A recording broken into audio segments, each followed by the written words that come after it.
Hi everyone, I just wanted to update you. I've watched the Rafa tennis, so I should say I listened to it with Cam Williams, and I wanted to do my talk on everybody communicates, few connect. So when I post to Facebook or when I comment on Rafa Nadal's post or Novak's post or Andy Murray, I do so with a good heart. I don't do it to bring them down or cause problems for them or to hurt them. And I was quite surprised that Andy Murray, he actually lets people send him postcards and things to his home. And when he was sick, a lot of people wrote to him, sent him postcards. And with Roger, it's very hard to get in touch with him. So the only way I found was through his website, and that's how I get in touch sometimes. But it's not like the old days where you could go up to people's houses and just speak to them or just go up to them. It's not like that. Maybe it's like that in Switzerland with him in his hometown, but I think it's very different now compared to the days when Elvis Presley lived. And when you connect with people, you have to connect on things you care about. So the same way that I showed an interest in them, they showed an interest in me. And Novak, he knows what I care about. He knows about my losing Mario da Silva, how much that affected me. And with Roger, he knows I care about tennis, and so does Rafa Nadal. So when we communicate with people, we have to connect with them. The same thing in my work. I have to connect with people. I have to be able to relate to them, to what they're going through.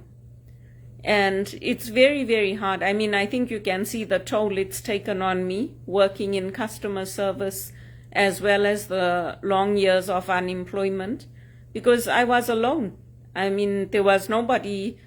My mom reached out occasionally and spent some weekends with me, but by and large, there was no one. I got through it on my own.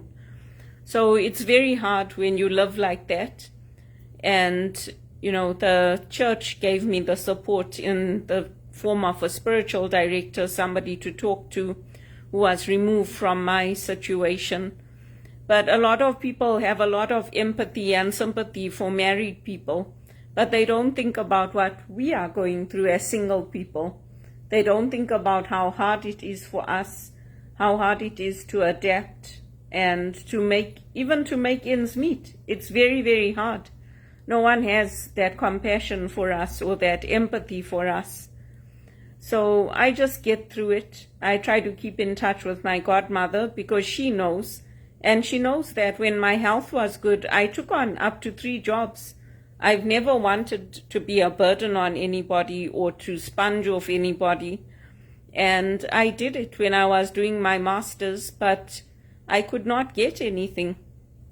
And the reality is that now I can't stand for 8 hours a day. It's just not possible for me to do it.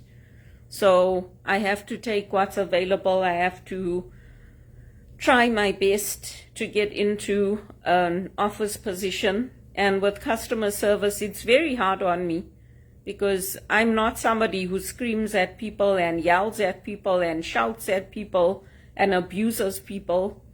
So, it's difficult for me, especially after I trained to become a spiritual director. I couldn't get work in the church. I couldn't get stipends. I couldn't get anything. So it's not that I didn't try, but just the fact that those guys reached out to me, that they made a connection, that they cared, it made a difference for me.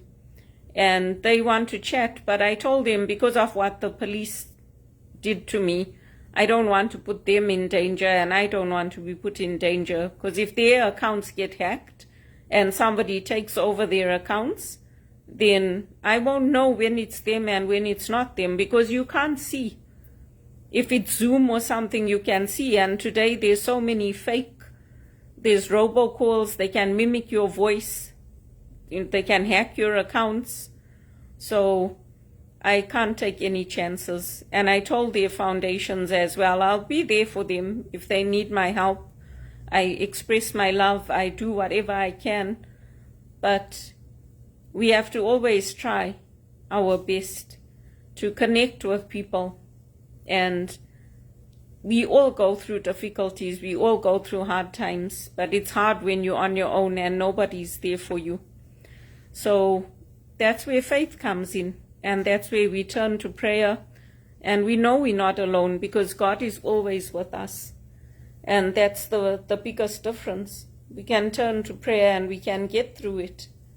You can have counseling, you can have all kinds of things, but there's so much going on in the world that for me, I have to turn to my faith.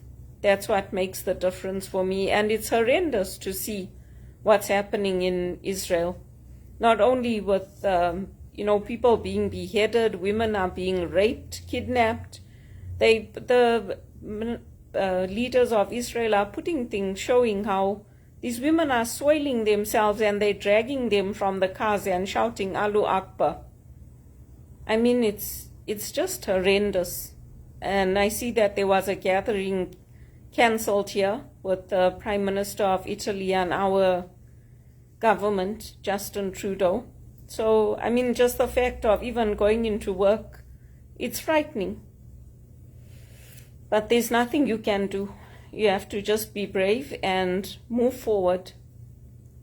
And I did send very nice messages to Rafa's foundation, to Novak's foundation, and to Roger's foundation to say, if you want to talk to me, you have to set up something formal because I can't take any chances. As it is, I don't have any money. If something goes wrong, then, I don't want problems. So I think that's the beauty of it. And I think that was the one thing that also Elvis did well. Like, people went to his home, they were there. He never turned anybody away. He met with people, he went down to the gates, he signed cards for them or whatever they brought. And it was his home. I mean, it's covered, the walls are covered with graffiti now, but it was his home. And he maintained it beautifully. He kept his faith. He always put up Christmas signs, Christmas decorations. And so we have to keep our faith. And we have to stand strong in it. And we have to know our faith in these times. Because things are challenging. And things are changing all over the world. We have to hold on to what inspires us and what gives us hope.